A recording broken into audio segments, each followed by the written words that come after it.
নষ্ট হইও না বাপ। ইসলামের জন্য লড়বে কে বাপ? মুরব্বীরা তো চলে যাবে বাপ। 18 বছরের ছেলে, 20 বছরের ছেলে, 22 বছরের তাগড়া জওয়ান, তুমি নষ্ট হয়ে গেলে, তুমি চরিত্রহীন হয়ে গেলে, তুমি যদি সারাক্ষণ নারী ছাড়া, ছবি ছাড়া, মদ জুয়া অশ্লীলতা, তুমি যদি মোবাইলের আসক্তি ছাড়া চলতে না পারো, আগামী দিনে ইসলামের জন্য তুমি করবা কেমন, লড়বে কেমন?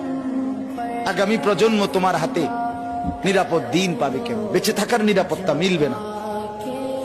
বেঁচে থাকা 53 বছর বাংলাদেশের বয়স, 53 বছরের সমাজে বেনামাজির সংখ্যা যদি এত বেশি হয়, 53 বছরের ভিতরে মোবাইলে আসক্ত যুবকের সংখ্যা যদি এত বেশি হয়, 53 বছরের ভিতরে বেপর্দা নারীর পরিমাণ যদি এত বেশি হয়, এত মসজিদ মাদ্রাসা চারদিকে থাকার পরেও যদি এই মসজিদ মাদ্রাসা ষড়যন্ত্রের কারণে কমে যায়,